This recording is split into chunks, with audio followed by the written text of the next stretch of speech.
আসসালামু আলাইকুম ওয়া রাহমাতুল্লাহি ওয়া বারাকাতুহু। সকলের কাছে বিনীত অনুরোধ,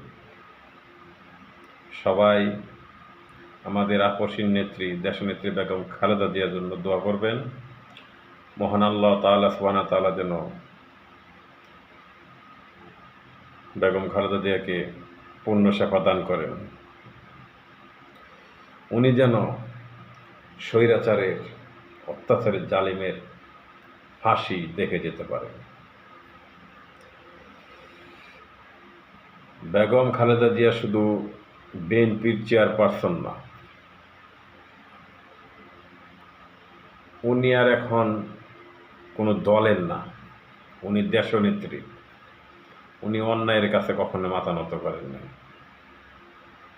স্বাধীনতার 54 বছর পরেও ভারত চায় না খালেদা জিয়া ক্ষমতায় আসুক, বুঝতে পারেন না।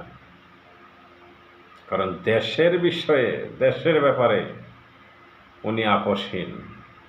উনি কারো কাছে স্যাক্রিফাইস করতে রাজি না দেশের বিষয়ে। যদি করতেন তাহলে মঈনুল আহমেদ এবং ফখরুদ্দিন আহমেদের সরকারের সময় উনি 2008-এ আবার ক্ষমতায় আসতে পারতেন। ওনাকে প্রস্তাব দেওয়া হয়েছিল,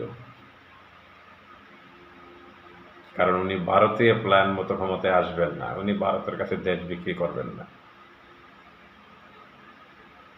আর যিনি ভারতের কাছে দেশ বিক্রি করে গেছেন, উনি তো বলেই গেছেন, ভারতকে যা দিয়েছি ভারত সারা জীবন মনে রাখবে।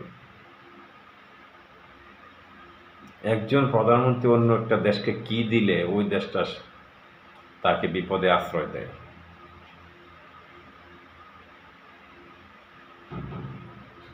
এরকম খালেদা জিয়াও চেষ্টা করলে, যদি ইচ্ছা করতেন, উনি অনেক কিছুই করতে পারতেন। উনি ওনার ছেলের সাথে লন্ডনে আরামায়েশে জীবনযাপন করতে পারতেন, কিন্তু উনি তা করেন নাই। 2008 সালের মহিউদ্দিন এবং ফখরুদ্দিন সরকারের আমলে ওনাকে বলা হয়েছিল উনি দেশের বাইরে সেফ এক্সিট নিয়ে চলে যাওয়ার জন্য।